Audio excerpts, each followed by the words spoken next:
ज्ञानतिमिरान्धस्य ज्ञानाञ्जनशलाकाय चक्षुरुन्मिलितमेन तस्मै श्रीगुरवे नमः। श्रीचैतन्यमनोभीष्टां स्थापितमेन भूतले स्वयं रूपकदा मह्यं ददाति स्वपदान्तिकं। वन्देऽहं श्रीगुरुं श्रीयुतपदकमलं श्रीगुरुन् वैष्णवांश्च श्रीरूपं साग्रजातं सहगण रघुनाथान्वितं तं सजीवं साद्वैतं सावधूतं परिजनसहितं कृष्ण चैतन्य देवं राधा कृष्ण पादान् सहगण ललिता विशाखान्वितांश्च। हे कृष्णा करुणा सिंधो दीनबंधो जगत्पते गोपेश गोपिका कांत राधा कांत नमोस्तुते। तप्ता कांचन गौरंगी राधे वृंदावनेश्वरी वृषभानुसुते देवी प्रणमामि हरिप्रिये। वाञ्छकल्पतरुभ्यश्च कृपा सिन्धुभ्येव च पतितानां पावनेभ्यो वैष्णवेभ्यो नमो नमः। श्री कृष्ण चैतन्य प्रभो नित्यानंद श्री अद्वैत गदाधर श्रीवास आदि गौर भक्तवृंदा। हरे कृष्णा कृष्णा कृष्णा हरे हरे, हरे राम राम राम हरे हरे। हरे कृष्णा कृष्णा कृष्ण हरे हरे, हरे राम राम राम हरे हरे। हरे कृष्णा कृष्ण हरे हरे, हरे राम राम राम हरे हरे। नमो नमो अनिरुद्धाय ऋषिकेश इंद्रियात्मने नमः परमहंसाय पूर्णाय निवृत्तात्मने स्वर्गपवर्गद्वाराय नित्यं शुचिसदे नमः। नमः हिरण्यवीर्याय चातुर्होत्राय तान्तवे। Hare Krishna. So today we will be continuing on the session that was begun 6 weeks back. I would assume six. It has been 6 weeks. I guess we gave 4 sessions on the removal of obstacles, and then the idea was that as people work on removing the obstacles from understanding obstacles, processing, and how to process and remove and make adjustments internally. And then you have removing obstacles by adopting certain practices externally. And then we also looked at the concept of the removal of obstacles given by Lord Sri Krishna Chaitanya in the Sikshashtakam. We specifically looked at the process given by Lord Sri Chaitanya in the Sikshashtakam, which is chapter, the third verse. And then subsequent to that, the idea was that once we start processing and removing the obstacles, we also have to start working on being able to understand the objectives of Krishna Bhakti, being able to understand the objectives of Krishna consciousness. Now, what is the objective which is being defined by Srila Rupa Goswami? What is the objective? What is the definition of Shuddha Bhakti given by Srila Rupa Goswami? We've spoken about it several times. What is the specific verse? Anya Bilashita Shunyam, Jnana Karmadi Anavratam, Anukulyena, Krishna Anushilanam, Bhakti Uttama. Now, he talks about Uttama Bhakti and he says that there cannot be any other objective. Uttama Bhakti or Shuddha Bhakti, where one is able to chant and call upon and engage with Krishna as a resident of Vrindavan would do, which is the objective. The objective is that we all would want to engage with Krishna just as the residents of Vrindavan. That is the objective. Is this a practical objective? It is. It is a practical objective, because otherwise Krishna would not have spoken in the Bhagavad Gita. Sriman Mahaprabhu would not have descended. Krishna again comes back as Chaitanya Mahaprabhu. And then you have this entire lineage of acharyas. And then you have Srila Prabhupada and volumes of literature which are all completely consistent across Vedic literature, which speak about this concept of complete surrender. Okay? So today we're going to continue with a discussion on the principles of surrender, which is the main principle which we speak about in being able to follow the process. And the principle of surrender specifically has 6 different aspects of surrender. We started the previous week talking about humility, and the reason we spoke about humility was specifically to set the stage for us to be able to understand deeper aspects of the principle of surrender.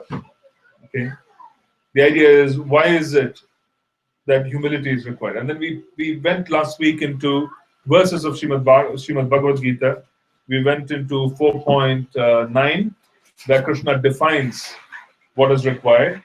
4.34, where Krishna, 4.9 and 4.34, where Krishna defines the same principles as was spoken earlier.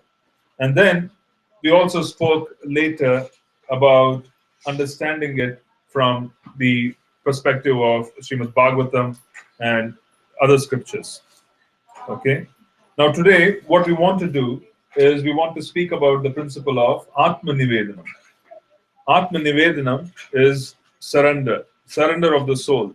We want to speak about the principle of Atma Nivedana. Okay? And we are following a sequence which Srila Bhaktivinoda Thakur followed in his book Saranagati. I'm picking up the principles and I'm speaking about it. The sequence, as stated in scripture, is a bit different. But I'm going with the sequence which Srila Bhaktivinoda Thakur spoke about and the songs that he wrote in Saranagati, the prayer book written by him. Okay? So the verse that we want to select today is going to define the objective. Which verse from the Bhagavad Gita defines the objective of Krishna consciousness?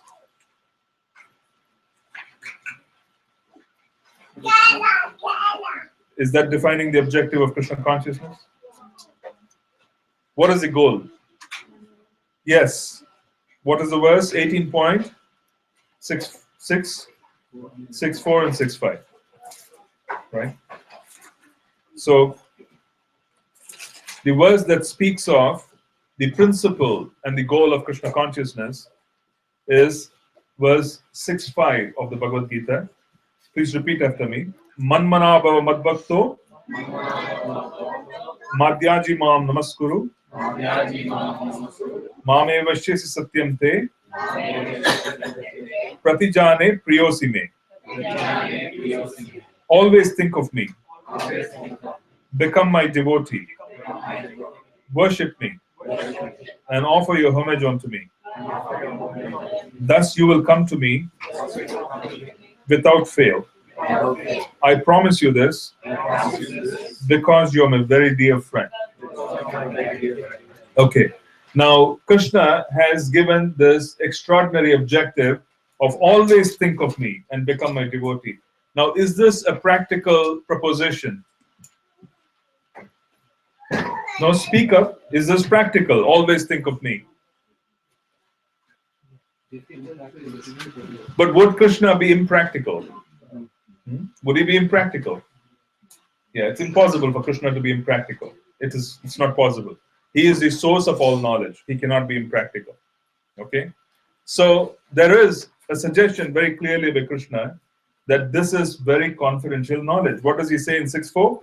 He says, Sarva guhyatmam bhuyah shrunume paramam vachah. Sarva guhyatmam bhuyah shrunume paramam vachah. Ishtosime dridam iti tato vakshayami ite hitam. Because you are my very dear friend, I am speaking to you my supreme instruction, the most confidential knowledge of all. Hear this from me, for it's for your own benefit. So Krishna is saying that I'm speaking to you my supreme instruction. Why is he using superlative words? Why would Krishna waste words? Why would he waste rhetoric? He's not a politician where they just speak. You see, sound bites. Politicians give sound bites. They may not mean it. They speak. But then why would Krishna say supreme instruction? And then he goes on to say most confidential knowledge. And then the next verse, he is saying, always think of me. This is most confidential knowledge. Always think of me. Become my devotee. Worship me. Offer your homage unto me. Thus you will come to me without fail. I promise you this because you're my very dear friend. He is actually saying the route of going back to Godhead, the route of being able to call upon Krishna just as a resident of Vrindavan. When is that going to be possible for us to be able to call upon Krishna as a resident of Vrindavan? Relationship. But then when would you be able to call upon him as a resident of Vrindavan? I'm giving you the answer. When will you be able to call upon him as a resident of Vrindavan?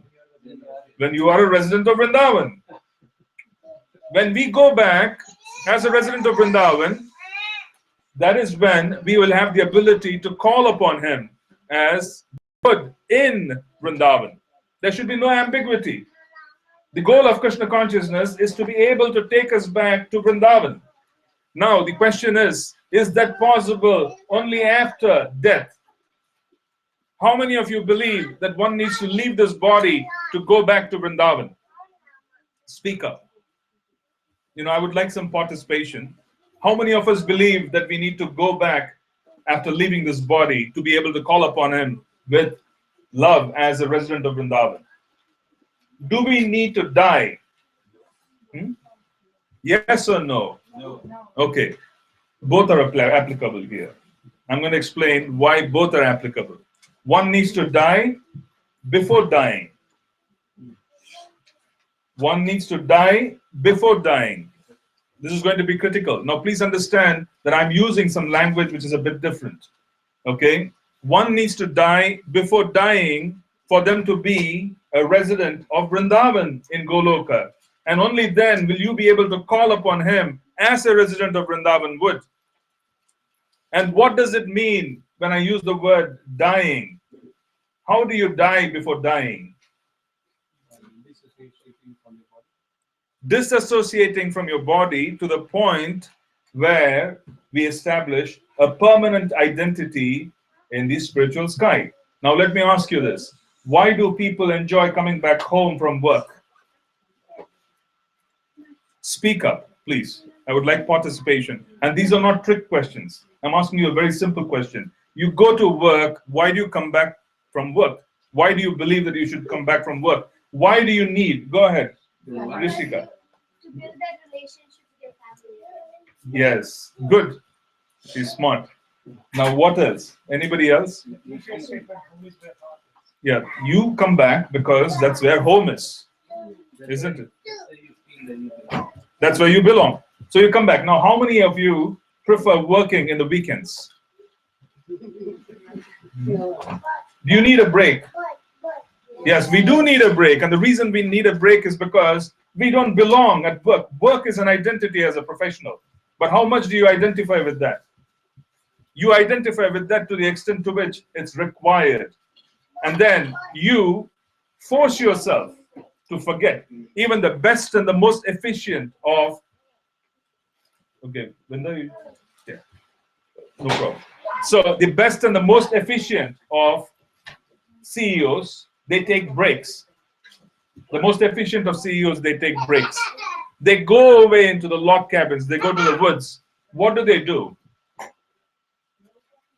What do they do in the woods? They go to the woods where there is no electricity. They have to depend and then disconnect from the environment. And they have to function as a part of nature where they want to have a complete isolation so that they can focus. Most CEOs become efficient this way. They do that. And then they come back again. Now, if the work identity is secondary, why would they take time off? They go away. And then how many husbands and wives take off on their own? Right? Okay, I need a break. I'm going for 1 week and I'll be back with my friends. This is very common. I'm not saying it's conducive. I'm not saying it works. I'm merely saying it's common. It's common. How many mothers here want relief from being a mother? I'm asking you, speak up. Okay? How many of you need relief from being mothers? Practically everyone would say they need relief. Okay? This is at least the present day. Everyone needs relief. Present day culture, everyone feels that they need a break. And then the husband comes home and he has to take over. In some cases, most cases they don't. I'm not supporting, the husbands or the wives or anyone. I'm just merely saying. The point which I'm trying to make here is that none of these identities that we have established in this world, the identities for which we slave, we spend time throughout the day, morning to night, none of these identities are permanent, and even we don't feel comfortable. If you're really comfortable being a professional, you don't need a break in the weekend. If you're really comfortable being who you are, you don't need breaks. Why do you need a break? Why do you need a change? Why do you want to go to India? Why do you want to go on a vacation to Europe? Why can't you be in America? Why can't you be in India? Why did you have to come to America?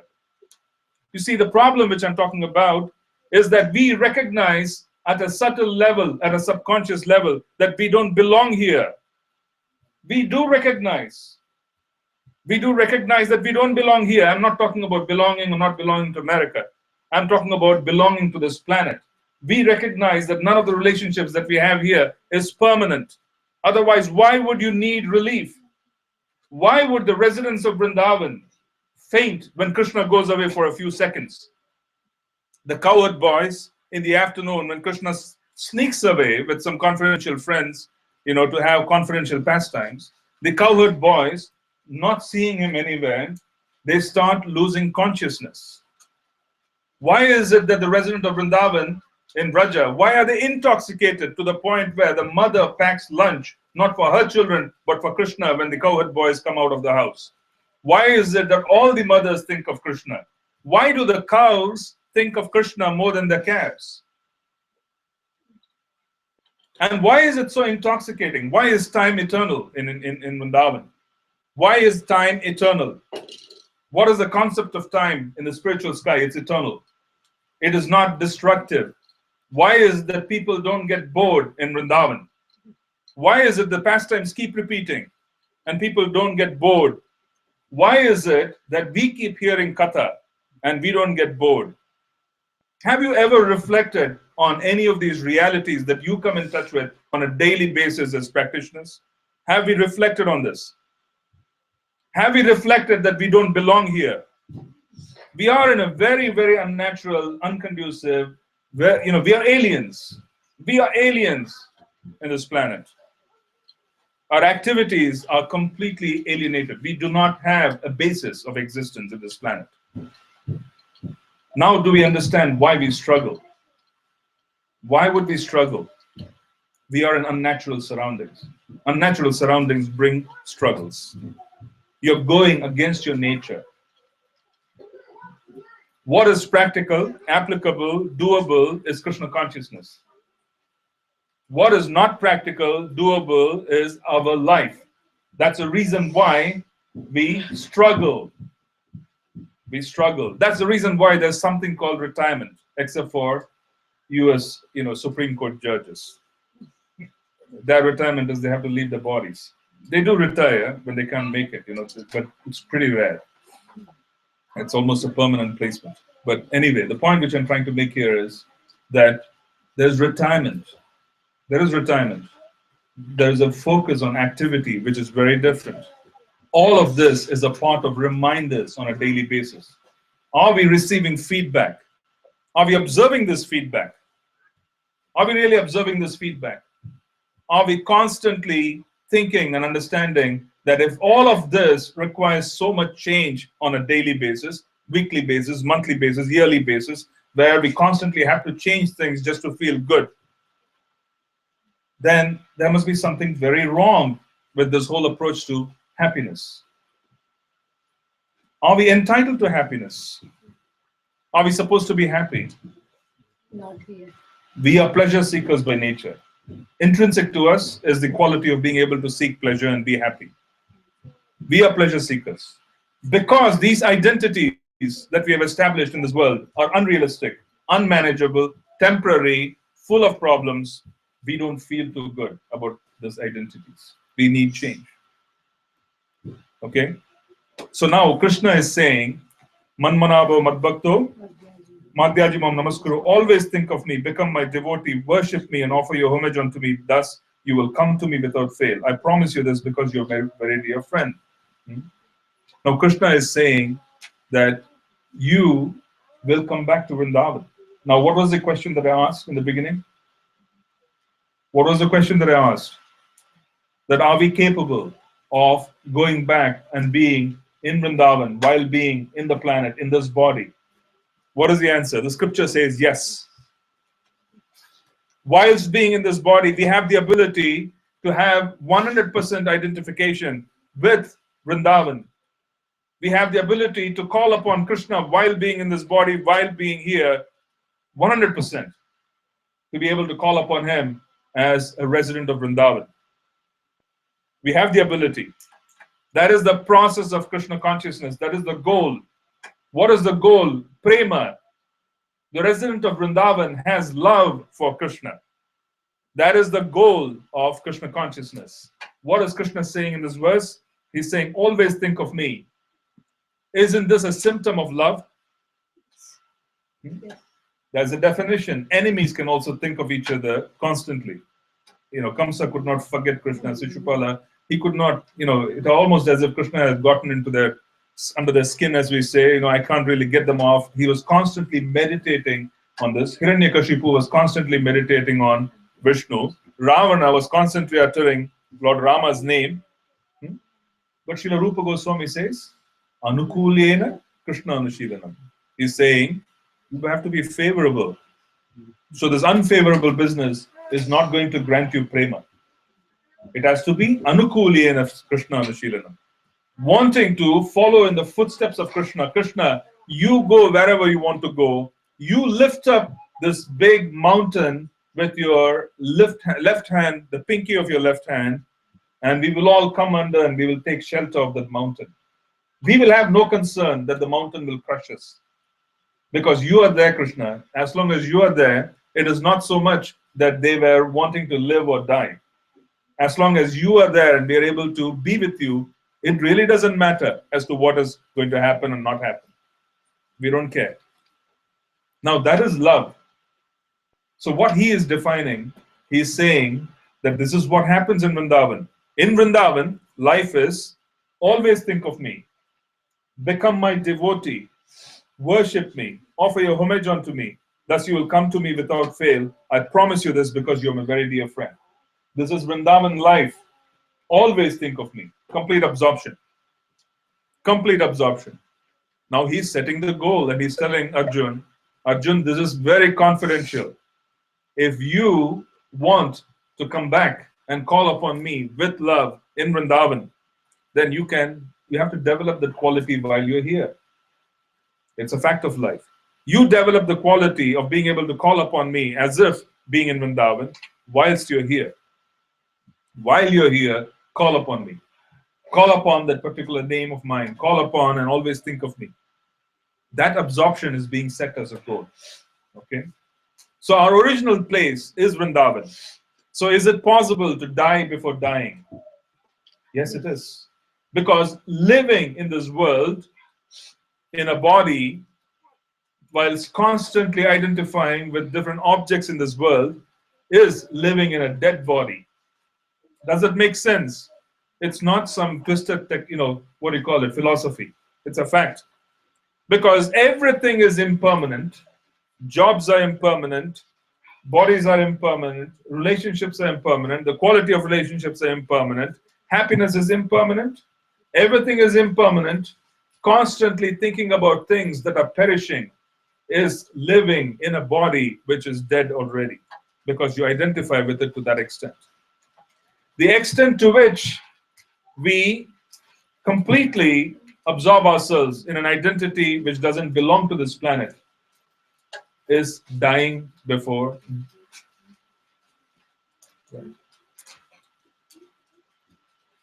real death. Dying to live, actually. Because we want to live as residents of Vrindavan. So that's the contrast. Does that make sense?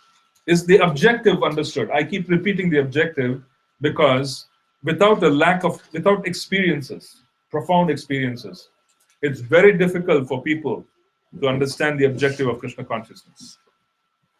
It's very difficult.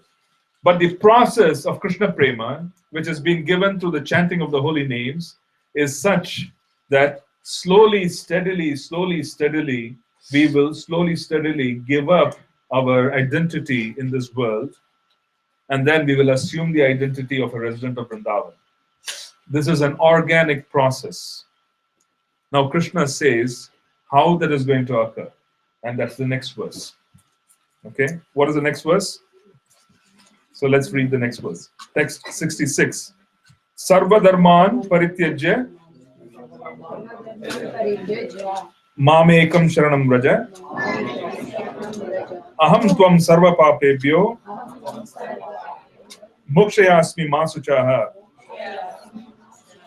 Abandon all varieties of religion and just surrender unto me. I shall deliver you from all sinful reactions, from all sinful reactions. do not fear. Do not fear. So, Krishna is saying, Sarva Dharman Parityajya. What is Dharma? Duty, yes. How do you perform your duty? I'll ask Mataji here. How do you perform your duty? In other words, what is it which prompts you to wake up and go to your clinic and then be a part of the clinic setting? What is it which prompts you? Because you have, what is it which you have which is prompting you to go there every day? It's taking care of the patient. So you have an identity of being a physician. So you need an identity. So once you have identified with the position that I'm a pediatrician, I'm such and such, I have a clinic, I have an office, I've got to drive there, I have to be there. Once you're identified with the position, based on your qualifications, then you also know what is expected of you in that position. Then the dharma, or the duty, is being defined first by your recognizing that you are such and such. Right? So sometimes we say in the corporate world that the person really does not know his role. You know, we hear about this. They have not understood their role properly. That's why the projects are failing. No one knows what they are doing. You see, they have not identified with their role. They haven't understood. We hear this quite often, don't we?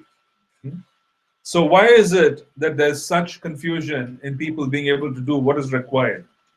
It is clear that they haven't quite understood what is their identity. They're occupying a seat, and there are certain expectations in that particular seat.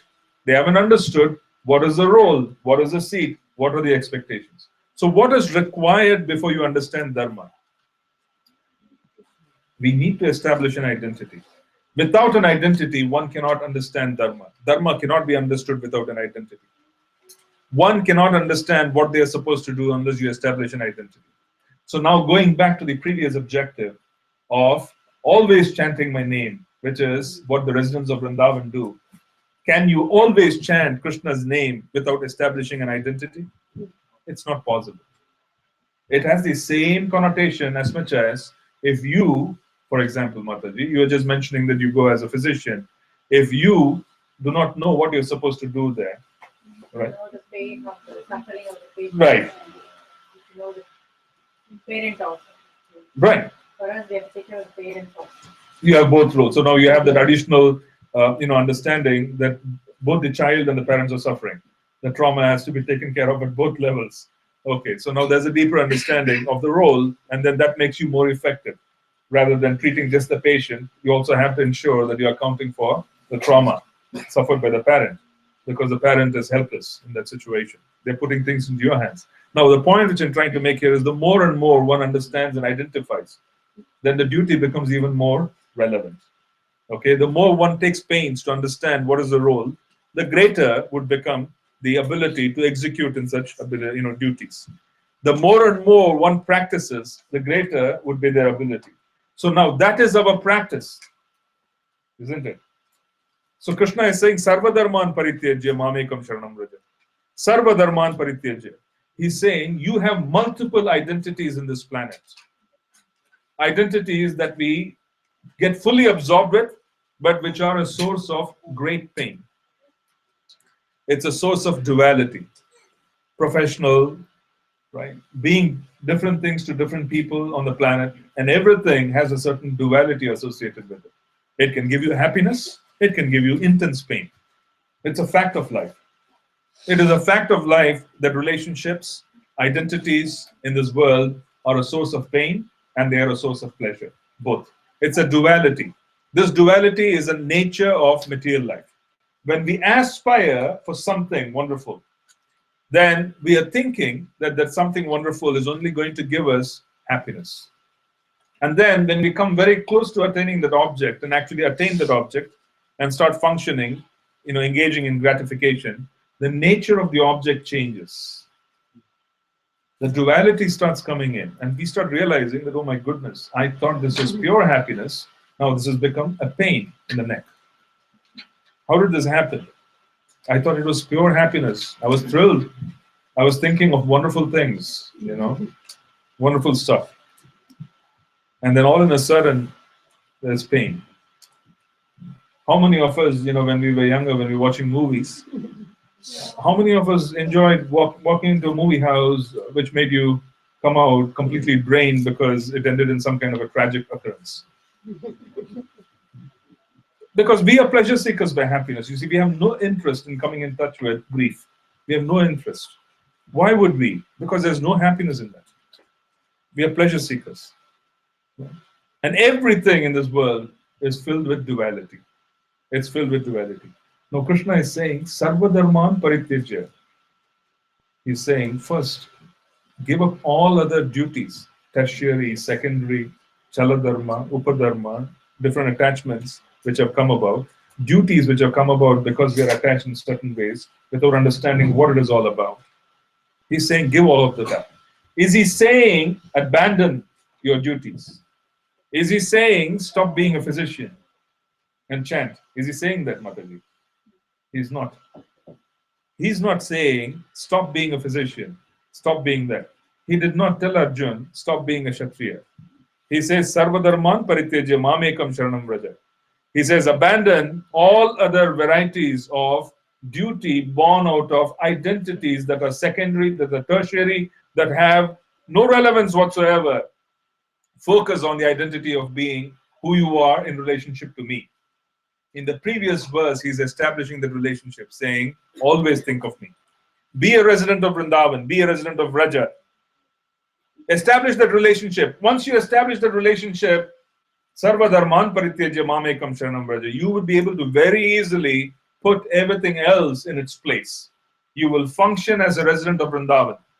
Internally, one who has understood that they're residents of Vrindavan, if they know their physical address in Vrindavan, if they knew where they have to go, and then who is the father, who is the mother, there's a personal identity in Vrindavan. If you know who your brother, who your sister is, if you knew how you interact with Krishna during the day, how much would you be interested and focused in being able to experience the duality of this world? Not much. So that is, dying to live. That is dying to live. These identities are completely overwhelmed with that knowledge. Sometimes we say someone is a workaholic. What is happening in a workaholic situation? The person doesn't come home, he works very long hours, he takes a lot of pleasure in doing that to the point where he can't help it. You see? Why would that be? Why would a workaholic even happen? Because the identity has overwhelmed the other identities. His work hours are so intense that they overwhelm the other identities. So what is Krishna saying here? He's saying, Sarva Dharman Parityajya Mamekam Sharanam Vraja. Understand who you are in relationship to me. You see, I met a sadhu once. He's one of our great personalities, a wonderful sadhu, who is always completely in absorption. I don't want to mention names. He is always in absorption of his eternal identity. He functions that way most of the time. I met him and then we were just talking. The first greeting that he asked me was, I am from Nandagram. Where are you from? Can you imagine? Someone tells you, I am from Nandagram. Where are you from? I am from Nandagram. Where are you from? You see? He knew that he belonged to Nandagram because there are different villages in Vraja. He had completely known that he belonged to Nandagram and he was asking me where I was from. So there was complete absorption in the identity. Is it practical? Is it something which can be given? Is it something attainable? Yes, it is. There's a whole bunch of literature in our philosophy given by Srila Rupa Goswami and his followers of how this process unfolds. The nectar of devotion, which is Bhakti Rasamrita Sindhu. There are many corollaries that were written by Srila Vishwanath Chakravarti Thakur, Madhurya Kadambini, and then even Harinam Chintamani has a lot of excerpts on the unfolding of the identity of the devotee as they progress through the chanting of the holy names. Our whole process is finally to reach the point of complete absorption. Last night when I was speaking on Srimad Bhagavatam, when I was giving class, the topic of how does one become completely absorbed came up several times in that entire chapter. It was chapter 15 of the first canto of Srimad Bhagavatam. How to become absorbed. Why so? Because Shri Krishna had departed for the spiritual sky, the Pandavas were completely devastated, and they wanted to depart. And how did they depart? What was the precondition for departure? The precondition for departure was Yudhishthira Maharaj gives up his kingdom. Arjuna becomes absorbed. You find so many instances. Every verse had one line. Their minds became completely absorbed. They became completely absorbed. So how is complete absorption possible? That is the process of sadhana bhakti. The sadhana bhakti process is ultimately supposed to bring us to the platform of complete absorption. We are supposed to understand who we are. Sarva dharman parityajya mamekam sharanam vraja. Aham tvam sarva papebhyo mokshayasmi ma suchaha. Why does he use the word suchaha? What does suchaha mean? Fear. Why is he using the word fear when we talk about surrender? Why is fear an issue? Losing the identity. I will tell you, yes, losing the identity. People are afraid. They are afraid and they feel very vulnerable in standing before the deities and telling them, even if they don't mean it, they find it very difficult to stand before the deities and make the statement that you please make everything happen and make it happen fast because I want to come back to Vraja. How many of us will not have fear when you make that statement before Krishna? It's not an ordinary statement. To go before Krishna and make a statement, make a petition saying, I'm desperate, I'm eager, I'm done with this world, I've understood it, and I'm greedy for advancement. You make things happen. I'm ready to put myself in your hands because I know you love me. Do whatever is required so that I can make advancement and I can call upon your name with the love of a resident of Raja. How many of us can do that? There is a certain sense of vulnerability when you stand before the deity and make this statement. Isn't there? So that's why he's saying, don't worry. Aham tvam sarva papebhyo mokshayasmi. And what is sarva papebhyo mokshayasmi? What is papa? Sin. What is sin? Why do we suffer? What is the cause of suffering? Be more specific. What is the cause of suffering? Good. We have desires, and when those desires do not get fulfilled, we suffer. Primary cause. So, what is the source of all desires that are not pushing us towards Krishna consciousness? Sins. Sinful reactions are nothing but desires that will not be fulfilled. Sinful reactions manifest themselves as desires that will cause frustration. And once someone suffers through saying, I have this particular desire, I need it to manifest, it has to happen, it has to happen, it has to happen, then finally they suffer and the frustration comes up. And then since their desires are not being fulfilled or their arrangement which they have made is not working out, what happens? They become quite angry. They lose their perspective because they become angry. So Krishna is saying, Sarva papebhyo mokshayasmi ma suchaha. Do not fear. Because why is it that we can't go before the deities and make this statement that you do everything which is required, dear Krishna? I'm tired. I want to come back. I want to make advancement. I'm tired of chanting with offenses. I'm tired of so many different things. After I've understood the objective, why am I not accelerating? If this continuous prayer is not happening in front of the deities, it's a problem because we are not wanting to move forward. My spiritual master used to wake up every morning and with the mindset that today is the last day. How can I push this day to the maximum? Why is it important to have this last day consciousness? This is not doomsday consciousness. It is not some kind of a psychological condition. Why is it important to have a last day consciousness?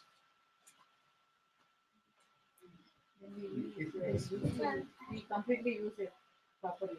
The last day consciousness on this planet is where there will be no clutter.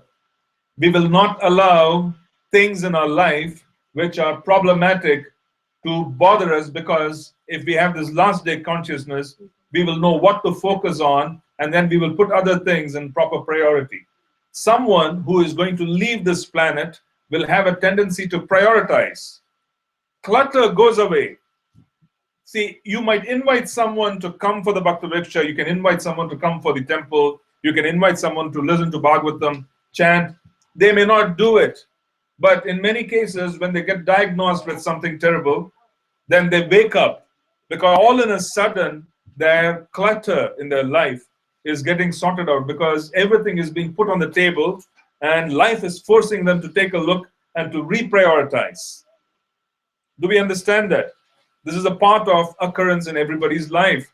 We are reprioritizing, saying, I had all these priorities, none of those priorities are important. Now I have limited time, let me reprioritize. Now we make room for things which are important.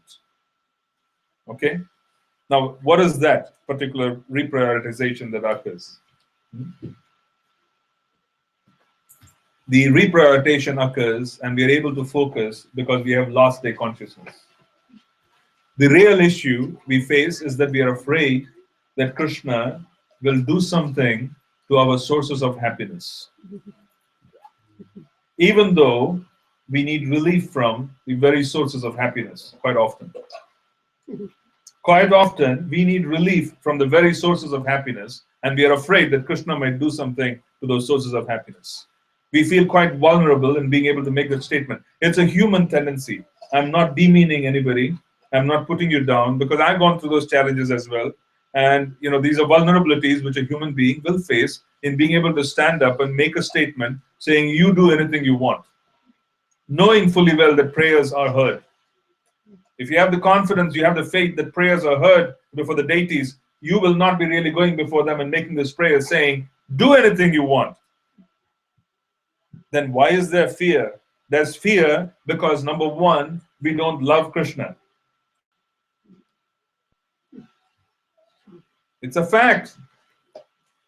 We don't love Krishna. You cannot have fear on someone, about someone whom you love. It's impossible. It's a fact of life that you cannot be afraid of someone whom you also love.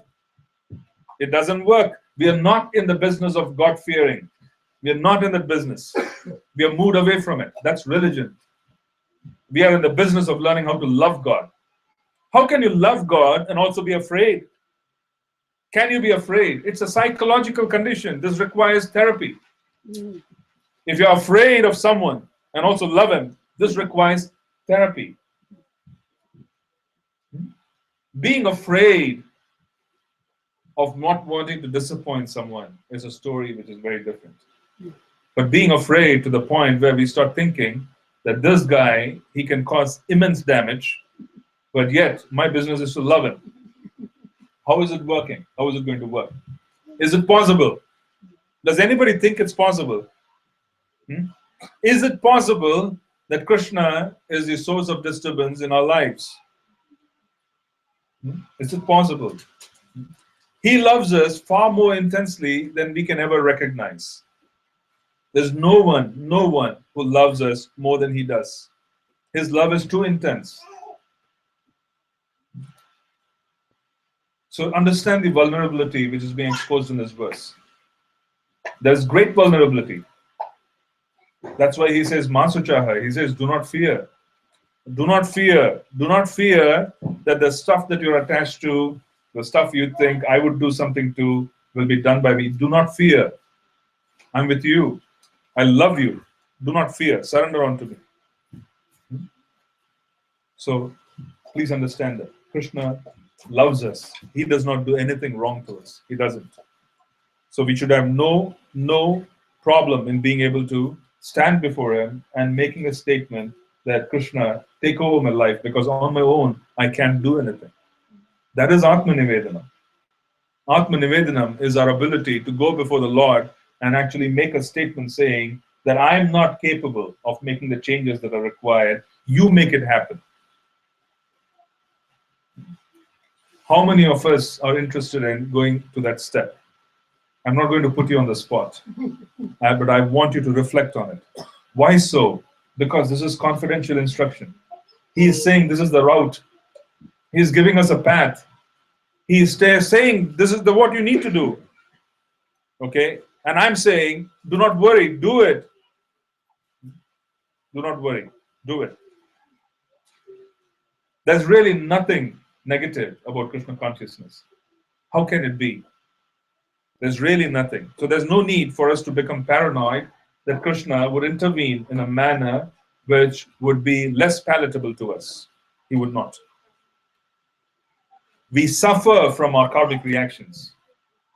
Attributing it to Krishna's mercy upon us would allow us to see the blessing, the what do you call it, the silver lining.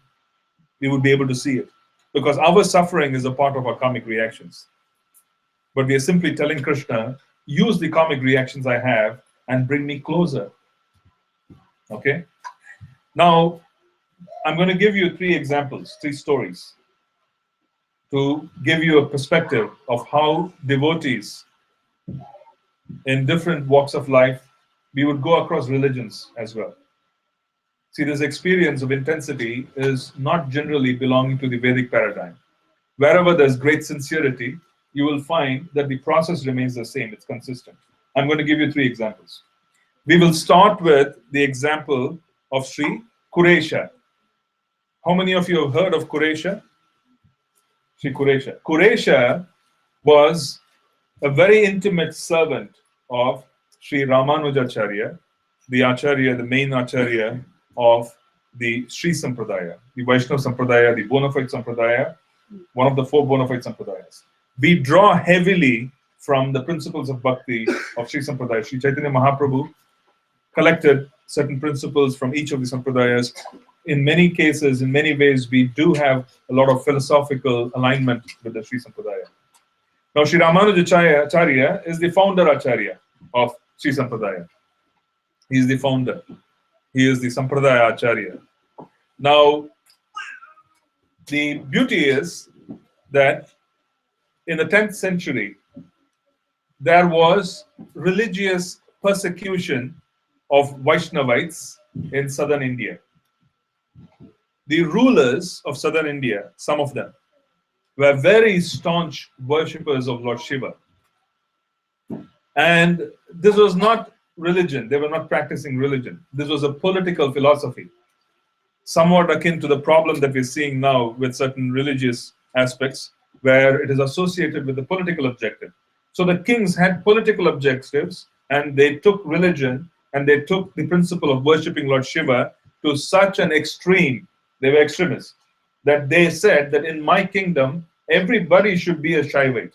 They should not worship anybody other than Shiva. This happened in South India in 10th century. So the persecution was intense. There was torture if you don't convert. There was torture, there was killing, there was all kinds of things if you don't convert from whatever you do. Then imagine how would the Vaishnava Acharyas who are in love with Krishna, how would they give up the object of their love? They cannot give up the object of their love. They have to act. So the king practically hatched a plot of wanting to capture Ramanujacharya and force him in certain ways to take up the conversion into Shaivism. As a consequence, the idea was there would be mass conversion of followers of Ramanujacharya. So it was a political objective that if you catch the leader and you convert him by force and threat and so on, then his conversion would convert everybody else. So there was a particular, what do you call it, strategy involved there where Ramanujacharya had no fear. You see, Ramanujacharya is believed to be, and he carries the mood of Balaram. Okay, but he carries it in the mood of Lakshman. Ramanujacharya carries the mood of Balaram, of wanting to serve Krishna, but he carries it in the mood of Lakshman. So he is empowered to act in the same mood as Lakshman would act towards Lord Ram. So he had this extraordinary level of dasya, but there was this mercy component which comes from Balaram of wanting to make everybody give an opportunity, equal opportunity, and so on, like we saw. In our system, we have Lord Nityananda, who is Balaram himself. Lord Sri Ramanujacharya was empowered, but he had this mood of being empowered by Lakshman. As Sri Lakshman used to serve Ram, he would also think of the deities. He had this particular relationship. So Sri Ramanujacharya was not ordinary. He was not an ordinary person. There was no fear in him that he did not want to go before the king. But then there was a strategy saying this is a Sampradaya Acharya and we have to save him. So two of his most prominent proximate disciples, one was Kuresha and then there was the other personality. I forget his name. There were two personalities. One of them wore the garb, they wore the dress of Ramanujacharya, while Ramanujacharya wore the dress of a brahmachari and he escaped into Karnataka. The rulers in Karnataka, they were favorable to Ramanujacharya. That is how he went to Melkote, near Mysore. Melkote in Mysore is actually very, what do you call it? It's an important location for Vaishnavism where it is almost as if you have this two communities, one in Tamil Nadu and the other is in Mysore, Karnataka. Both of them have similar objectives, Sri Sampradaya, because Ramanujacharya went there in hiding. So at that time, Kuresha and the other disciple, they were captured by the king. So in that particular instance, the king understood that they were not Ramanujacharya, and then the torture began. The other disciple practically collapsed and passed on. He left his body. Kuresha was blinded with iron rods poked into his eyes. Both eyes were removed. Can you imagine this intensity of what happened? And this is 10th century India, and this is between the worshippers of Lord Shiva and the worshippers of Vishnu. Religious extremism, especially with political objectives, is the most dangerous kind of brand of politics. Most dangerous. Because they have no idea what scriptures talk about. They have no idea. And they tend to implement it in extraordinarily extreme objectives. So this was implemented in 10th century. The Kuresha was blinded. And later, he escaped from there. He left from the king's court and he reached Ramanujacharya. At that time, Ramanujacharya made a special pact and a prayer to Sri Varadaraja in Kanchipuram. Have you ever been to Varadaraja temple in Kanchipuram? Okay, the deity has a very, very beautiful smiling face. He has a very big smile. He's a very large deity and very famous deity because that was a deity where Sri Ramanujacharya and so many acharyas of the Sri Sampradaya, they practically offered so many worships. Very ancient deity.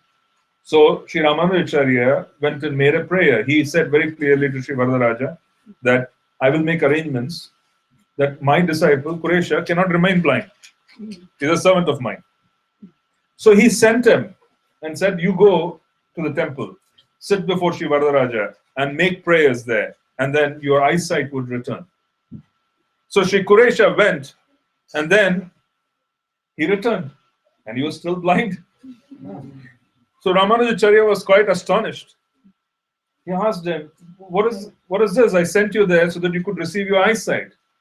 Go and beg Sri Varadaraja, and the Lord is very munificent. He would return your eyesight.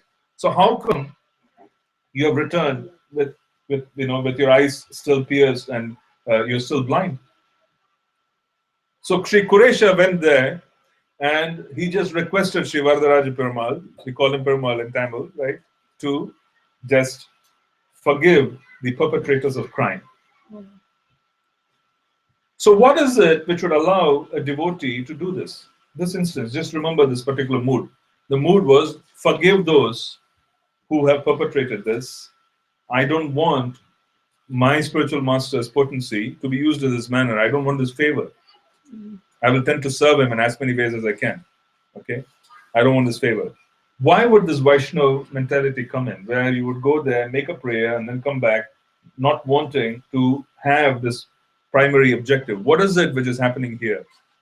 Do you agree that unless Sri Kuresha had died before dying, he would not have been able to do this? If you have an eternal identity, you don't have a problem in being able to take on physical pain. It's a special characteristic. If you have an eternal identity, you don't have a problem paying any kind of price. You have submitted yourself and say, Krishna, use me in any manner you want to inspire others. Do whatever you want. Okay? He makes this prayer and comes back and he says, forgive those perpetrators of sin. Forgive those people. I don't want to be a burden to my spiritual master, and so on and so forth. He comes back. This is the first instance. I'm just giving you a certain mood which comes in when there is this attitude of Sarva Dharman Parityajya Mamekam Sharanam Vraja. Aham tum sarva papebhyo mokshyasmi ma suchaha. Why is this example being given? That even the most intense of circumstances, devotees have not given up their allegiance and they have accepted it. When can you possibly forgive someone who has perpetrated great harm to you? When is it possible? First of all, you should have experienced something which is far greater in terms of happiness. You see, no one, we say param drishtva nivartate, no one is ready to give up something of this world unless they receive something higher. You see, we develop a higher taste and we give up the lower. This is the system that we follow. So what was it which he received which allowed him to put himself in such a situation and then come back? And he makes a statement, forgive those who are perpetrators of this crime. So there's absolutely no influence of the intensity of negative experiences in life. No influence. Okay, first example. Now let's take a second example further out. Sri Haridas Thakur. He was a Muslim by birth, and the Muslims were astonished that someone who was born a Muslim would become such an infidel. They like this word, infidel. Right? Kafir, they say. Isn't that? Kafir. Kafir. I think I read too many yogurt labels. That's kafir. Kafir. Infidel. Yeah. So they said, how could this be? You know, he is a Muslim. He has received something so wonderful. He's a Muslim. How is it that he just converted and became this infidel, you know, who doesn't have any basis? And he's the Namacharya. He's just sitting and chanting all 24/7. And he is the main leader of Lord Chaitanya's party. In terms, the Yuga Dharma is to chant the holy names. And Srila Haridas Thakur is the representative who is chanting the holy names. How is this possible? So this enviousness of the Muslim rulers, the Islamist rulers, they caught him and then told him, convert back. In Islam, apparently, you say a few prayers and you become Muslim. Okay. Then someone said, try getting out by saying a few other things. You cannot. You just say a few prayers, you become Muslim, and then you can't get out. Anyways, so he tried, and then they said, give it up. You're already a Muslim. So they perpetrated this, took him from one marketplace to the other. They flogged them, 22 marketplaces, and they flogged him senseless. And this was an old person. They flogged him senseless where any other person would have left his body. They thought he died. They threw his body in the river. And then he was picked up on the other side. He was in ecstasy. When Lord Chaitanya embraced him, Lord Chaitanya's eyes were extraordinarily angry because of the injustice that was done to his devotee. And what was Haridas Thakur's prayer to Lord Chaitanya? He begged for forgiveness of the perpetrators of the crime. He wanted compassion for those who hurt him. So what is this pattern that's emerging? Why is it that these people are able to ask for forgiveness of those who have given them the greatest harm, unless whilst they were doing such great harm, they received even greater gifts than the harm that was imposed upon them, where they found that pain was the pain that they experienced was nothing compared to pleasure. If you're not going to have pleasure, why would you be able to forgive? If you're not going to be able to have pleasure, why would you, be able to forgive the other person? Does it make sense? It's a very human response. Now let's take one more example. And this is from the Srimad Bhagavatam. Okay? Ambarish Maharaj, in the 9th canto of Srimad Bhagavatam, is a very special case. He's a very special case because he demonstrated the qualities of being an extraordinarily potent ruler. And he was practicing Krishna consciousness because his entire episode happened in Madhuvan. It was happening in Vrindavan, in the groves of Vrindavan. He was an extraordinarily potent ruler. He was a Bhava Bhakta. He was very advanced.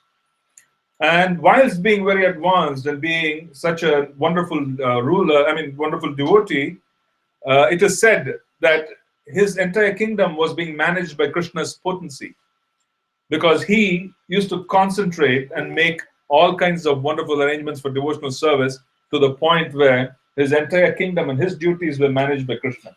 So the Sudarshan Chakra used to constantly be positioned in the kingdom's vicinity to offer protection, because that was the king's rule and that was the king's role. And the Sudarshan Chakra used to be a proxy. The Lord deployed his weapon as a proxy. And the Sudarshan Chakra, when the Lord's Sudarshan Chakra is an expansion of the Lord. In the spiritual sky, it is Vishnu Tattva. When it comes into the material sky and becomes a weapon of complete destruction, it is Shiva Tattva. Okay? Because he is Mahakala. He is the one who is supposed to destroy. So the Sudarshan Chakra is the Lord's potency itself of time. It is a time factor. So in the spiritual sky, it is eternal time. In the material sky, it is Kala, the destructive force. Okay? The wheel of time. Now, Mahakal. Now, the point which we're trying to make here is that the Sudarshan Chakra was already positioned there. Now, what is so important about this is that Ambarish Maharaj, who was an emperor, he was actually insulted by Durvasa Muni. And Durvasa Muni, he appeared during the time when Ekadasi was supposed to end, and Ambarish Maharaj wanted to feed him, and Sri Durvasa Muni said, I'll come back, and he did not come back before the fast ending time. It's actually quite significant to break a fast. So the Brahmanas who are a part of the entourage of Sri Ambarish Maharaj gave him advice, saying, if you want to break the fast, have a drop of water. Because having a drop of water would not constitute breaking the vow of waiting for your guest. At the same time, it would apply that you have broken the fast, technically speaking. So this was known to Durvasa Muni. He became an instrument. He started chastising him, saying that you have insulted me. Okay? So what is the verse Sri Durvasa uses? Right? He's saying, Yomam atitim ayatam atitiyena nimantrayacha adatva bhuktvam stasya sadhyasche darshaye phalam. Maharaj Ambarish, you have invited me to eat as a guest, but instead of feeding me, you yourself have eaten first. Because of your misbehavior, I shall show you something to punish you. Okay? It is a drop of water. He became so offended that he said, you have offended me. And he was so sensitive. Now, he created a demon. And the demon wanted to destroy Ambarish Maharaj. What did Ambarish Maharaj do? He surrendered. You see, during the process of surrender of devotees, they receive a gift. Understand that. Sarva dharman parityajya mamekam sharanam vraja. Aham tvam sarva papebhyo mokshayasmi ma suchaha. When that happens, if we constantly practice on a daily basis, and if that happens, and if circumstances are overwhelming, where we are forced to surrender, and we surrender, that particular moment we accept things, then the devotee receives a gift. What is that gift? Huh? Not protection. The devotee doesn't care for protection. They understand their identity. What is surrender? Surrender is the process of being able to step aside and allow Krishna to come through. Yes. Also, Jesus. I was going to say that. Yeah. I mean, he was the Lord Jesus example, a phenomenal example. How would Jesus be crucified and make the statement that, they know not what they do, forgive them, dear Father? You see, Lord Jesus had this relationship with Krishna from a Vaikuntha concept. So there was this father-son relationship. So he was a resident of Vaikuntha. So he had that relationship with Krishna more in terms of a Vaikuntha concept. So he had this mood where he was calling upon the Lord at the time. So what would have allowed Jesus to make that statement? What would he have made that statement if he was suffering? Is it possible? Is it possible? And would that particular burden that he carried, is it even possible? Would there have been any conception in that crowd of extraordinarily wild people 2000 years back? Would there have been any imagination of Jesus that this would have become a worldwide religion? There was information. There was information. There was information that he knew. He was a realized soul. He was a realized servant. he was already showing all the symptoms of a great personality, of a great Vaishnava. He had information of what he ought to be doing to be able to offer in service. And that whole prospect of him being able to make that sacrifice allowed Krishna to use him and to make an example of him and be able to propagate a certain philosophy. Now, what did Jesus do? Isn't there some kind of a similarity in the behavior of Jesus? Haridas Thakur, Quresha, Ambarish Maharaj. Ambarish Maharaj made the same prayer to the Lord, to Lord Sudarshan Chakra himself. He said, "Please forgive him. You should forgive him." How did Ambarish Maharaj make this statement? How did Quresha make this statement? How did Lord Jesus make this statement? How did Haridas Thakur make this statement? The circumstances in all their lives was overwhelming. Underline that. It was overwhelming. It was not circumstances that they could have handled. It was overwhelming. The overwhelming circumstance required an understanding by them that I cannot handle this. I need help. So this was surrender. It was engineered surrender. By doing so, they set an example, but by doing so, they had internal realization of the relationship as well. There was this internal realization that I don't belong here. There was this internal realization. See, you're allowed to step aside. Krishna used them, and they were overwhelmed. Lord Jesus could not have taken up the suffering that he did. It's not possible. It was not human. The intensity was not human. Okay? The sacrifice was not human. It was not an ordinary thing to be able to do that.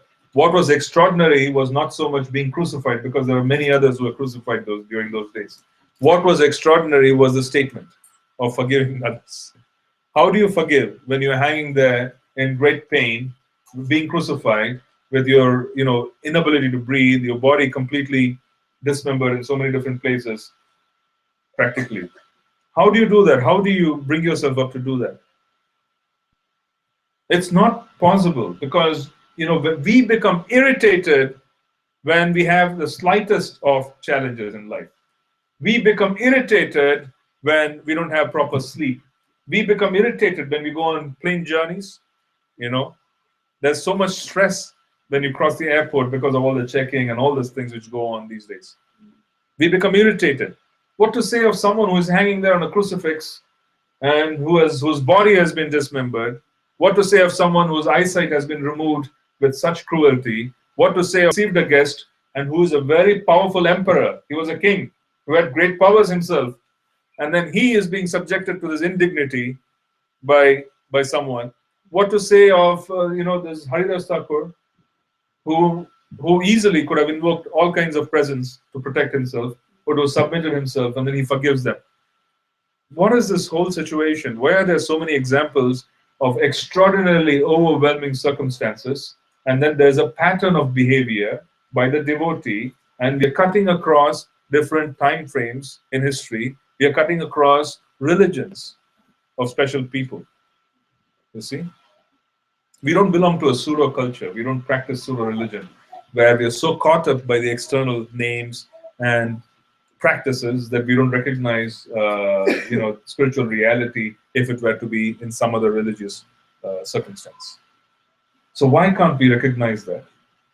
You see, why? What is it which is so special in all these circumstances? They're all surrendered, 100% surrendered. They are surrendered, but they were so intensely wanting to experience and make themselves available for service that they were ready to pay any price. And even if they were paying such a big price, they received as well. Bilva Mangal Thakur, for instance, everybody knows Bilva Mangal Thakur's story. You see, yeah, he was so attached to sense gratification as an young person that it was said that during a flood in the night, he used to cross the river, which was in Spate. He crossed the river, and then he goes to the house of his paramour, and then climbs up into the house's balcony, thinking it's a rope. It was a snake. He catches a snake's body, climbs up into this, And then he's all bedraggled and he's reaching there completely wet. And then she looks in astonishment, saying, she couldn't figure this out.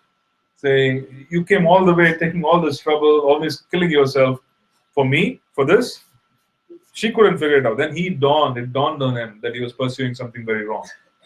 And then he goes on, he takes up Krishna consciousness, he makes advancement.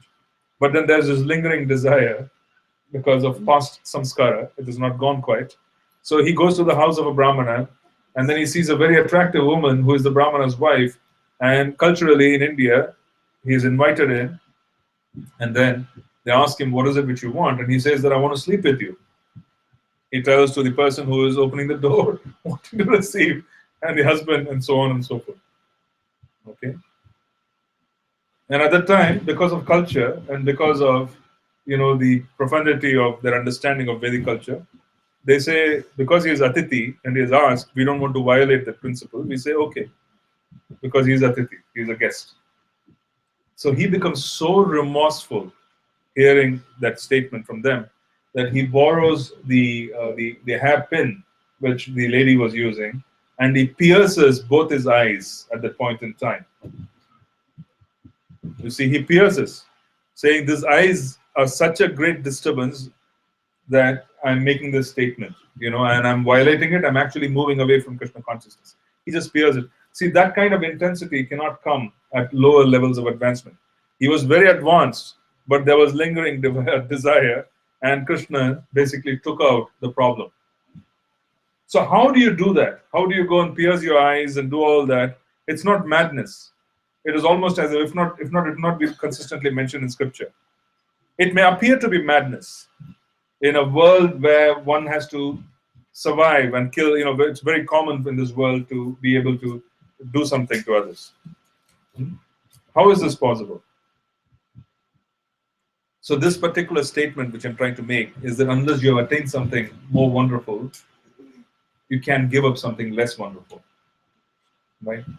So in that sense, they have attained a gift, and that gift enables them to make this kind of a sacrifice. And there's a pattern of behavior. So it's quite consistent. Sarvadharman parityeja mamekam sharanam vraja. They have received this gift. Manmanabha madbhakto. They have experienced the chanting of the holy names. They have experienced Krishna consciousness. They have experienced a great profundity. That is allowing them to be treated in any manner.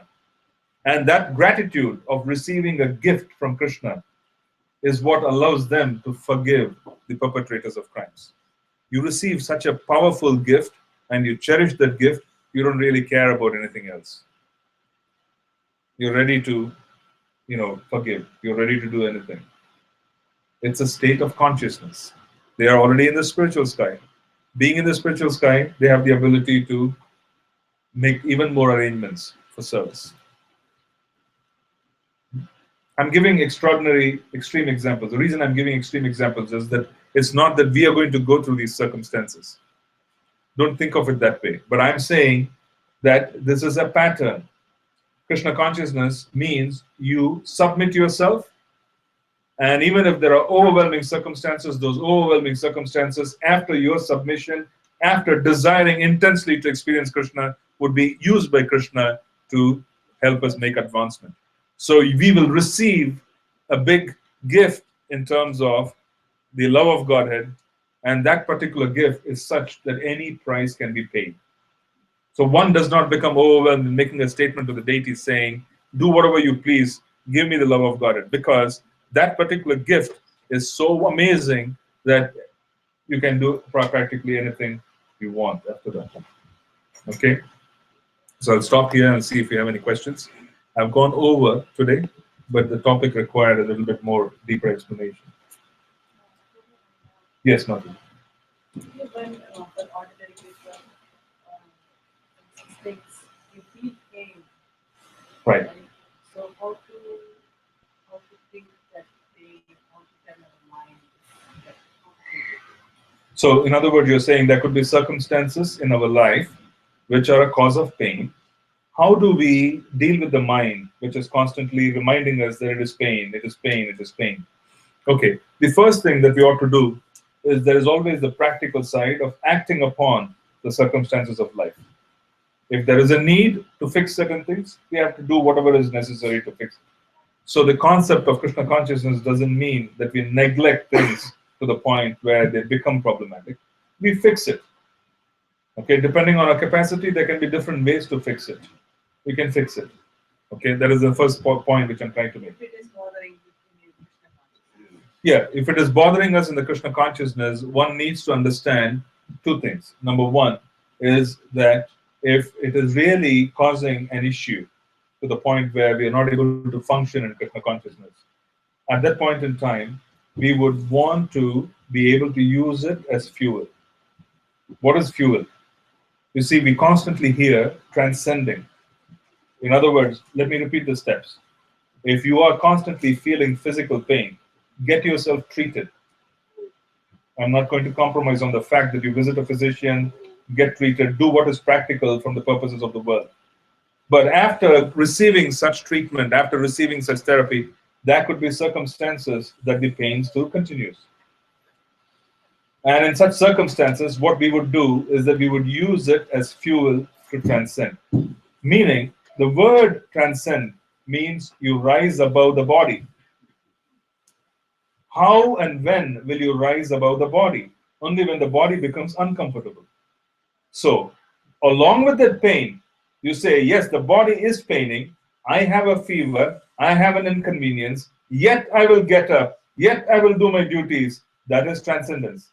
The more and more we get used to acting against the desire of the senses, the less and less problematic the body will be. So it's a matter of culture. We have to culture the mind on a daily basis that yes, these are all problematic, but I will force myself to follow a certain regimen. If I force myself to follow a certain regimen, and that particular act of forcing ourselves is transcendence. Wake up, do what you're supposed to do your chanting, do your deity worship, do what you're supposed to do, understanding that this is exactly what I need to do. I will do what I need to do, I will transcend the body. Then you will experience confidence that the body can be transcended. You see? So if your circumstances themselves are not going to be, what do you call it, problematic, then what will the need be for transcending? So transcendence can occur when there's pain. Srila Haridas Thakur was not in the body when they were beating him. Lord Jesus was not in the body when they were beating him and crucifying him. He was already elsewhere. They were already elsewhere. So transcending. Now, I'm not saying that this is something that you can do for a long period of time. But this is an experience. It should be treated, it should be managed, it should be taken care of. But when that occurs, use that as fuel. Use that as fuel to rise higher. Does it make sense? That the whole concept is, I'm not this body. When will you realize it? Unless you go through something and you don't act based on the demand of the body, when you act in the opposite direction. Saying, okay, body is demanding something, but I'm not this body. I'm a servant of Srimati Radharani. Let me do what I need to do. Let me serve Shri Shri Radha Vrindavan Chandra. That is my duty. So let this body be there. I will put up with the inconvenience and I will transcend. Then you experience transcendence. And the greater and greater and greater you train yourself to do this, slowly, steadily, it will become a permanent feature of your existence. So I'm not saying or advocating that we should have trouble. No. It doesn't help if you're going to be constantly distracted. But if we are distracted and it's a fact of life, we should learn how to transcend. Does it make sense what I told you? If you force yourself, then it will work. It is like Ekadasi fasting. Everybody who comes into Krishna consciousness begins Ekadasi fasting. When you begin Ekadasi fasting, it's almost overwhelming to think that we could even not eat or fast or sometimes go without water for a whole day. It's overwhelming to even think of such things. But we yet do it. And you do Ekadasi fasting, then you would realize that the next morning, 2 mornings later, 3 mornings later, when the body is telling you, you have to sleep because you need to sleep for a few more hours or, 1 more hour, half hour, whatever the case may be, because you've already known how to reject the body's demands while fasting. You've told the body, I'm not this body. I'm not going to eat if you're properly fasted. You already learned how to do it. You're able to culture the mind, saying, okay, I'm going to wake up. The mind is saying, I want to sleep. But then since you already understood how to control the mind by not eating a few days back, now you will again tell the mind, okay, I did it a couple of days back. You were demanding food and I did not allow you to eat. I was fasting. Now I'm going to do the same thing. You want to sleep? I'm not going to allow you to sleep. I'm going to get up. Does it make sense? So this is an experience. Use it as an experience. Do not allow it to become overwhelming. I'm not advocating neglecting problems. I'm saying problems are always going to be there because it's life. Okay? So we cannot allow those problems to interfere. We want to use them. So we deal with the problems the best way we can, but we also use it. Does it make sense? Okay. Yes, yes. It is 100% our karmic reactions. Krishna has no interest in making us suffer. No. You said the examples, they went through situations they had any karmas. Well, let me put it this way. They did not have karmas because they were pure devotees. But they submitted themselves for taking on certain kind of experiences as an instrument to educate others. Yeah. They want to set an example. So they submitted themselves. There were no karmic reactions. The way it works, that they submit themselves and then Krishna uses them in certain ways based on his preference. Okay? There are more intricate details to that. I'm not sharing that because it's not relevant. Yeah? What is the question you had? Maharaj also, we always tell the story that with your Maharaj and his last day, and with all the pain and the suffering in the last days, he used to say it doesn't get better than this. Nothing. Yeah, because who would make that statement? He was already. In the spiritual sky. He was in the spiritual sky. When I met with him in Gaur Purnima, I shared this last week when I was here. In 2005, this was 3 months before he passed away. And he was effulgent. He was actually quite beautiful to look at. He looked very young. The skin was very, what do you call it? Yeah, it was clear. And, his complexion had changed. It was very clear. This was 3 months before he passed on. And he was in the advanced stages of cancer. And he received us with a very broad smile, which nobody would do. But then he said, made a statement. Pain in Krishna consciousness is pleasure. What does that statement mean? It is the same principle. Okay? It is the same principle. He was not really in the mood of blaming this, blaming that, blaming everyone, saying, you have caused this, you have caused that, or, this is what it is. And, his leg was amputated. He was just 55. All of this, but then he was in this whole mood that I have this extraordinary circumstance. And it's pain in Krishna consciousness is pleasure. See, that statement cannot be made. You can't make that statement unless there was pleasure. Isn't it? Unless there was pleasure, why would you make that statement? You had a question? You said that using the karmic reactions, use these karmic reactions to get me closer to you. So if at all we dwell on the other side instead of thinking as these are the circumstances where we can get closer to Krishna, if we do the other side, then will it going to add to the negative part? Like what are you? Our sadhana will go down, and will that can happen? Can that happen? If we don't pray, saying that Krishna, because we are afraid, as we were talking, we are afraid. Mm-hmm. So if we don't pray, then there's going to be problem. Well, if we don't pray, we have, here, prayer is very important.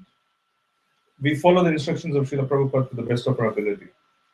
But every devotee knows that we are helpless. We all struggle. And that struggle is such that we submit ourselves saying that on my own, I can't do anything. I need your help. So that particular situation, we are asking Krishna to help us because on our own, we are not able to make advancement. then isn't it prudent for us also to tell him and give him a complete 100% freedom to act? Does it make sense for us to say that Krishna help me, but then here are my conditions? Like ifs and buts will be there. Yeah, yeah, which is the process. You see, which is the process.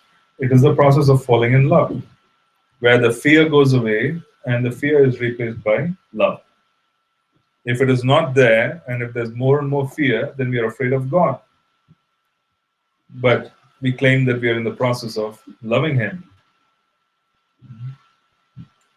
It's a paradox. In reality, we have to go from one polarity to the other. We have been practicing fearing God. It's a matter of culture too, immaterial where you are. You see? God will throw us into hell, He would cast us into this, and He would, there are so many different conceptions of fearing God, and we are not in the fearing God business. No.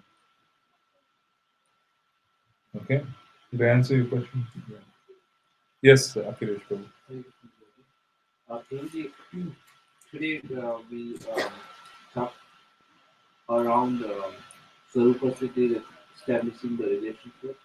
I was wondering, um, so far as thinking that with a matter of time, when you continue doing service and chanting, you will establish the relationship. You will know about it.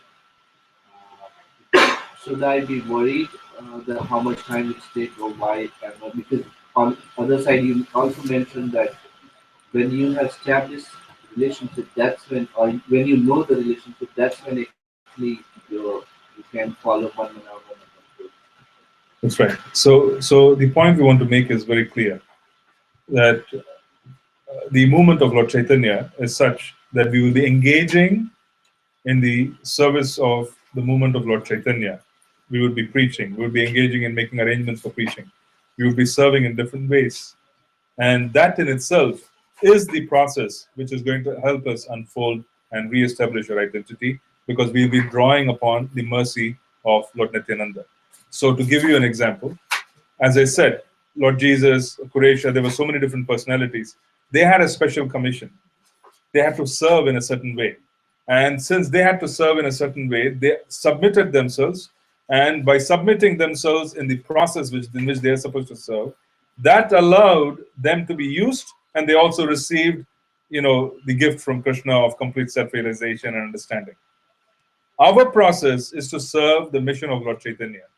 The more and more we adopt the mood of wanting to assist others, like Lord Chaitanya wanted us to do, and the more and more we dedicate ourselves to the movement of Lord Chaitanya, then the more and more it will be revealed to us as to where we are. It's a very organic process. It is not something which we have to endeavor separately. We have to endeavor to serve in the movement of Lord Chaitanya. We have to chant. We have to make ourselves available. Everything else will happen on its own course organically. Does that make sense? So we don't want to really worry about a specific aspect. That aspect will automatically come upon us if we dedicate ourselves to being able to serve the movement of Lord Chaitanya. So our focus should be how to dedicate ourselves in serving, how to chant nicely. Then everything else is going to fall in place on its own accord. It's organic. It is already arranged. Yes. We already know that we are servants of Krishna. So you said when chanting will come to know what is the real. So what else will come to know? I didn't understand that part. Yeah, well, we will understand who we are. We will understand. Krishna says that. Manmanava madbhakto madhyaji mam maskuru. Krishna says that. So you'll be able to, you should chant and you practically be able to, he says, attaining prema and attaining love is the objective. Okay? It is a matter of being able to function. So you are the mother of 2 children. Okay? There are many, many things that you have to understand to function as a mother. In a similar fashion, there are many things that are required for you to function as a servant of Krishna with complete knowledge. So, Sambandha is knowing who we are in relationship to Krishna. Abhideya is acting with that knowledge. And ultimately, when we continue acting and the intensity of our knowing who we are, in combination with acting in that particular mood, and then slowly, steadily we make advancement, and ultimately then there is Prayojana Tattva, which is the goal of Krishna consciousness, which is Prema, Krishna Prema. So it's a matter of one by one, knowing certain things. That's how it is. It's an organic process. You see, what I'm saying, the reply that I gave to Akhilesh Prabhu, our focus is not so much to focus on wanting to know who we are. No. Our focus is to lend ourselves fully to the mission of Lord Chaitanya.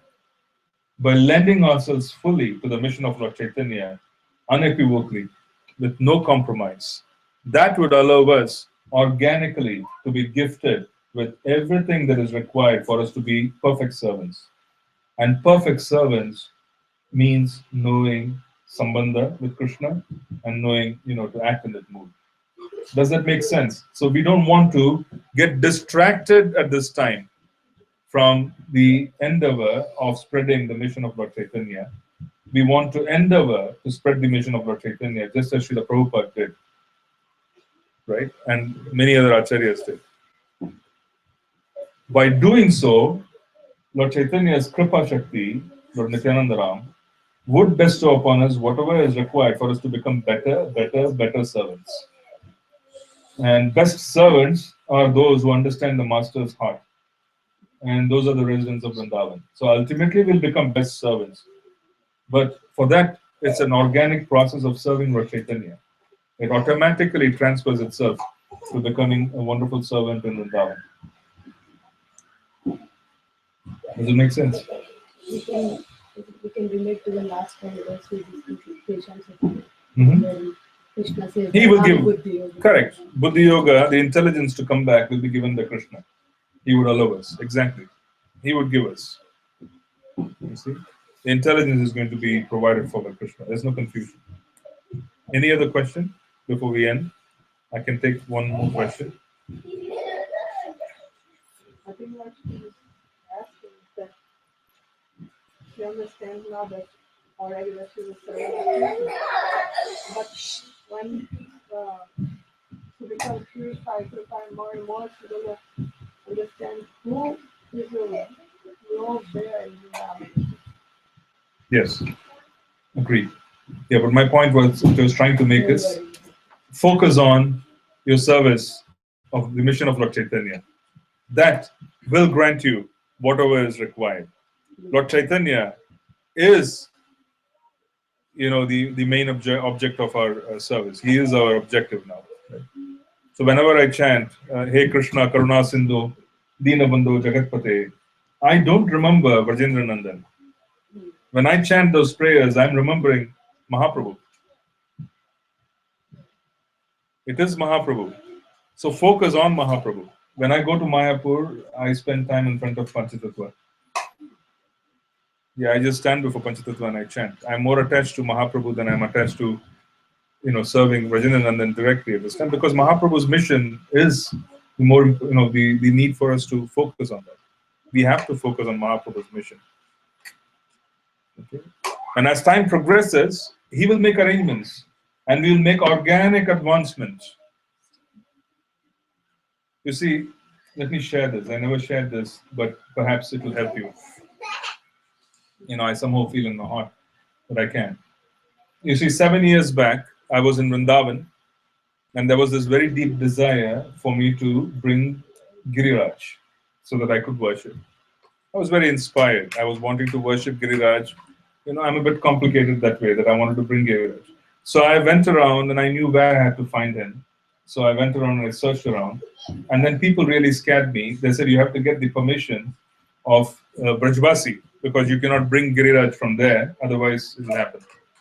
So there was this Brahmana who was jumping in and out of Govind Kund in Vrindavan at the foot of Govardhan. Brahmana boy, Brajvasi boy, he must have been around 15. So I decided that maybe I will go ask him. And then I had Giriraj in my hand. And I went and asked him, and he sat down. And he sat down with authority, like the people in village, they sit down.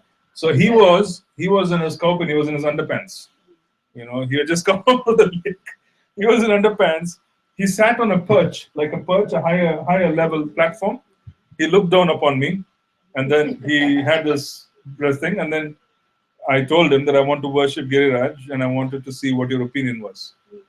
He didn't talk to me. He asked me, what is your kula? What is your gotra? What is the name of your spiritual master? What is your practice? He went on asking me around 10 questions about my origin.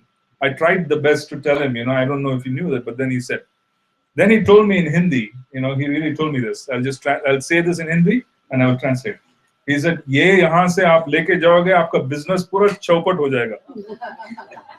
Okay, what does it mean? For those of you who don't understand Hindi, he said, you take Giriraj from Govardhan, you would lose everything in life because he doesn't like.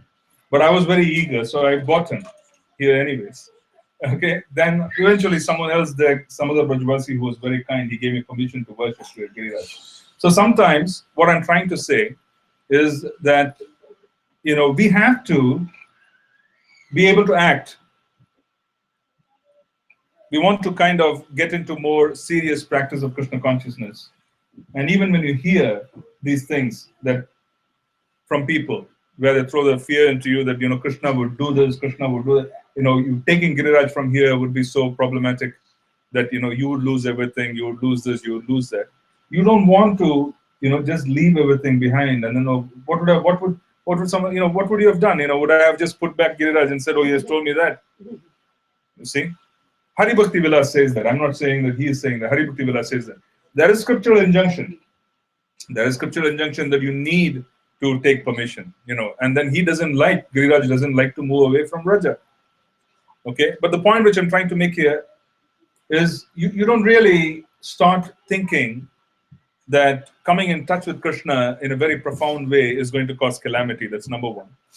Number two, when you serve Lord Chaitanya's mission, there would be an automatic arrangement for our advancement.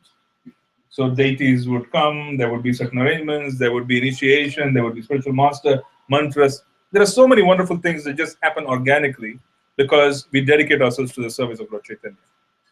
Okay? So the point which I'm trying to make here is that one should understand that their focus should be Lord Chaitanya and his mission. And then automatically, whatever has to happen for that particular focus to transform itself into seva and then knowledge will automatically happen. Okay? So I'm just wanting to give you an example, saying that sometimes we may be intimidated, by so many different things, or we might think that is required, but then it is an organic arrangement. It will just happen. Okay? Does it make sense, what I just shared? It was a pretty funny incident. And the sadhus were very clear. He said, you give up everything there, you come and stay here and you worship him. I'm supposed to be leaving for America again in 10 days. You give up everything, you come back here and you worship him. Very straight instruction, you see. Their instruction is very practical.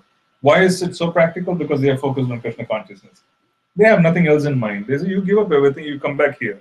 You stay here and you worship him very nicely. And then finally, the person who gave me permission, he told me this. He said, if there's any problem, bring him back. They are very attached to the Brajvasis. They don't like things to be taken away from Braja. They don't like things to be disturbed. They prefer that. They believe that. And they can't imagine why people would be elsewhere. It's beyond them, Why would you be elsewhere? This is Raja, this is Vrindavan, everything is life. Right. So, anyways, we'll end here.